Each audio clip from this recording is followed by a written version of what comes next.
Chapter 22 Mrs. Morse did not require a mother's intuition to read the advertisement in Ruth's face when she returned home. The flush that would not leave the cheeks told the simple story, and more eloquently did the eyes, large and bright, reflecting an unmistakable inward glory. "What has happened?" Mrs. Morse asked, having bided her time till Ruth had gone to bed. "You know?" Ruth queried, with trembling lips. For reply, her mother's arm went around her, and a hand was softly caressing her hair. "He did not speak," she blurted out. "I did not intend that it should happen, and I would never have let him speak, only he didn't speak." "But if he did not speak, then nothing could have happened, could it?" "But it did just the same." "In the name of goodness, child, what are you babbling about?" Mrs. Morse was bewildered. "I don't think I know what happened after all. What did happen?" Ruth looked at her mother in surprise. "I thought you knew. Why, we're engaged, Martin and I." Mrs. Morse laughed with incredulous vexation. "No, he didn't speak," Ruth explained. "He just loved me, that was all. I was as surprised as you are. He didn't say a word. He just put his arm around me, and I was not myself. And he kissed me, and I kissed him. I couldn't help it. I just had to. And then I knew I loved him." She paused, waiting with expectancy the benediction of her mother's kiss, but Mrs. Morse was coldly silent. "It is a dreadful accident, I know," Ruth recommended with a sinking voice, "and I don't know how you will ever forgive me. But I couldn't help it. I did not dream that I loved him until that moment, and you must tell father for me." "Would it not be better not to tell your father? Let me see Martin Eden and talk with him and explain. He will understand and release you." "No, no," Ruth cried, starting up. "I do not want to be released. I love him, and love is very sweet. I am going to marry him, of course, if you will let me. We have other plans for you, Ruth dear, your father and I. Oh, no, no. No man picked out for you, or anything like that. Our plans go no farther than your marrying some man in your own station in life, a good and honorable gentleman, whom you will select yourself when you love him." "But I love Martin already," was the plaintive protest. "We would not influence your choice in any way, but you are our daughter, and we could not bear to see you make a marriage such as this. He has nothing but roughness and coarseness to offer you in exchange for all that is refined and delicate in you. He is no match for you in any way. He could not support you. We have no foolish ideas about wealth, but comfort is another matter. And our daughter should at least marry a man who can give her that, and not a penniless adventurer, a sailor, a cowboy, a smuggler, and heaven knows what else, who, in addition to everything, is harebrained and irresponsible." Ruth was silent. Every word she recognized as true. "He wastes his time over his writing, trying to accomplish what geniuses and rare men with college education sometimes accomplish. A man thinking of marriage should be preparing for marriage, but not he. As I have said, and I know you agree with me, he is irresponsible. And why should he not be? It is the way of sailors. He has never learned to be economical or temperate. The spendthrift years have marked him. It is not his fault, of course, but that does not alter his nature. And have you thought of the years of licentiousness he inevitably has lived? Have you thought of that, daughter? You know what marriage means." Ruth shuddered and clung close to her mother. "I have thought." Ruth waited a long time for the thought to frame itself. "And it is terrible. It sickens me to think of it. I told you it was a dreadful accident, my loving him, but I can't help myself. Could you help loving father? Then it is the same with me. There is something in me, in him. I never knew it was there until today, but it is there, and it makes me love him. I never thought to love him, but you see I do," she concluded, a certain faint triumph in her voice. They talked long and to little purpose, in conclusion agreeing to wait an indeterminate time without doing anything. The same conclusion was reached, a little later that night, between Mrs. Morse and her husband, after she had made due confession of the miscarriage of her plans. It could hardly have come otherwise, was Mr. Morse's judgment. This sailor fellow has been the only man she was in touch with. Sooner or later she was going to awaken anyway. And she did awaken, and lo, here was this sailor fellow, the only accessible man at the moment, and of course she promptly loved him, or thought she did, which amounts to the same thing. Mrs. Morse took it upon herself to work slowly and indirectly upon Ruth, rather than to combat her.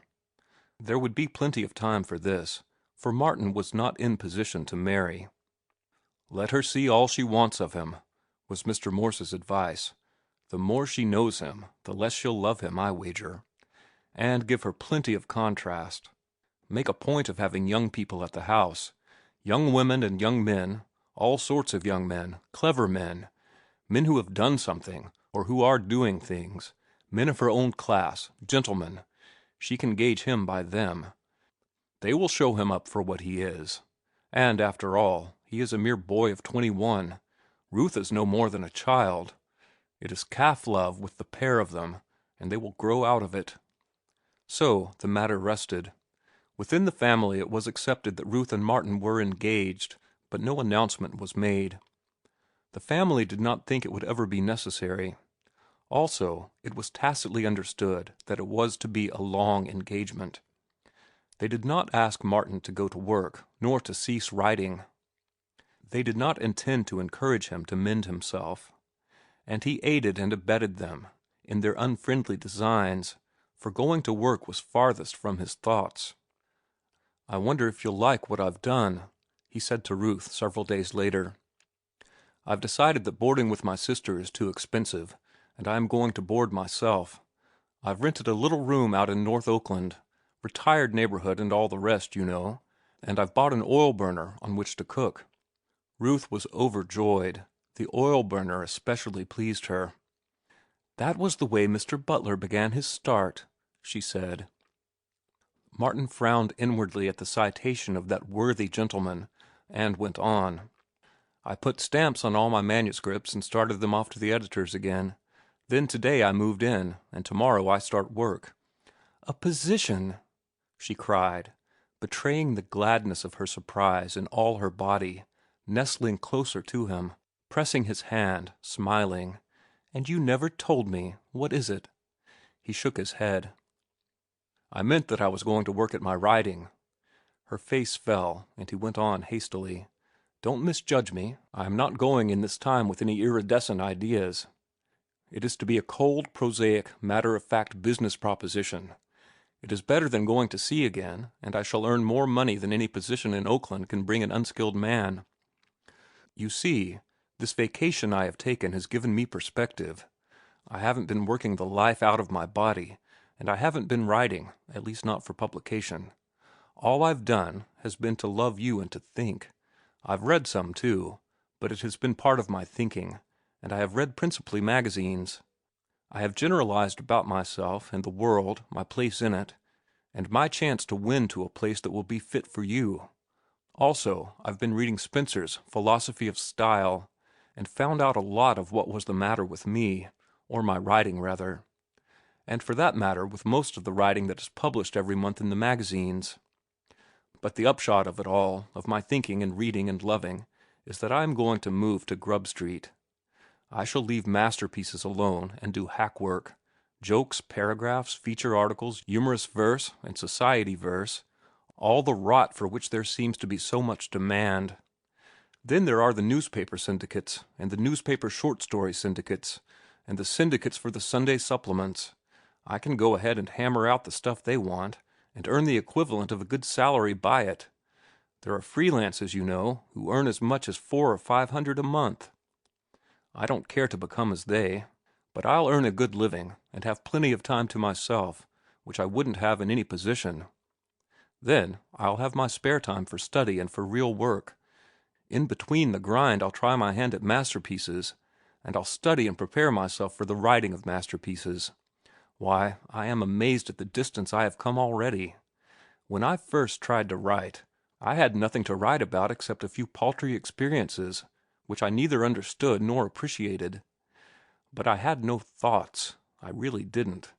I didn't even have the words with which to think.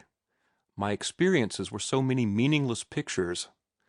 But as I began to add to my knowledge and to my vocabulary, I saw something more in my experiences than mere pictures. I retained the pictures, and I found their interpretation. That was when I began to do good work, when I wrote adventure, joy, the pot, the wine of life, the jostling street, the love cycle, and the sea lyrics. I shall write more like them, and better. But I shall do it in my spare time. My feet are on the solid earth now. Hack work and income first, masterpieces afterward. Just to show you, I wrote half a dozen jokes last night for the comic weeklies, and just as I was going to bed, the thought struck me to try my hand at a triolet, a humorous one, and inside an hour I had written 4. They ought to be worth $1 apiece. $4 right there and a few afterthoughts on the way to bed. Of course, it's all valueless, just so much dull and sordid plodding. But it is no more dull and sordid than keeping books at $60 a month, adding up endless columns of meaningless figures until one dies. And furthermore, the hack work keeps me in touch with things literary, and gives me time to try bigger things. But what are the good of these bigger things, these masterpieces? Ruth demanded. You can't sell them. Oh, yes, I can, he began, but she interrupted. All those you named, and which you say yourself are good, you have not sold any of them. We can't get married on masterpieces that won't sell. Then we'll get married on triolets that will sell, he asserted stoutly, putting his arm around her and drawing a very unresponsive sweetheart toward him. Listen to this, he went on in attempted gaiety. It's not art, but it's $1. He came in when I was out. To borrow some tin was why he came in. And he went without. So I was in, and he was out. The merry lilt with which he had invested the jingle was at variance with the dejection that came into his face as he finished. He had drawn no smile from Ruth. She was looking at him in an earnest and troubled way. It may be $1, she said, but it is a jester's dollar, the fee of a clown. Don't you see, Martin? The whole thing is lowering. I want the man I love and honor to be something finer and higher than a perpetrator of jokes and doggerel. You want him to be like, say, Mr. Butler, he suggested. I know you don't like Mr. Butler, she began. Mr. Butler's all right, he interrupted. It's only his indigestion I find fault with. But to save me, I can't see any difference between writing jokes or comic verse and running a typewriter, taking dictation, or keeping sets of books. It's all a means to an end. Your theory is for me to begin with keeping books in order to become a successful lawyer or a man of business. Mine is to begin with hack work and develop into an able author. There is a difference, she insisted. What is it? Why, your good work, what you yourself call good, you can't sell. You have tried, you know that, but the editors won't buy it. Give me time, dear, he pleaded. The hack work is only makeshift, and I don't take it seriously. Give me 2 years. I shall succeed in that time, and the editors will be glad to buy my good work. I know what I am saying. I have faith in myself. I know what I have in me. I know what literature is. Now, I know the average rot that is poured out by a lot of little men, and I know that at the end of 2 years I shall be on the high road to success. As for business, I shall never succeed at it. I am not in sympathy with it. It strikes me as dull and stupid and mercenary and tricky. Anyway, I am not adapted to it. I'd never get beyond a clerkship, and how could you and I be happy on the paltry earnings of a clerk? I want the best of everything in the world for you, and the only time when I don't want it will be when there is something better. And I'm going to get it all. The income of a successful author makes Mr. Butler look cheap. A bestseller will earn anywhere between $50,000 and $100,000. Sometimes more and sometimes less, but as a rule, pretty close to those figures." She remained silent. Her disappointment was apparent. "Well?" he asked. "I had hoped and planned otherwise. I had thought, and I still think, that the best thing for you would be to study shorthand. You already know typewriting, and go into father's office. You have a good mind, and I am confident you would succeed as a lawyer." End of chapter 22.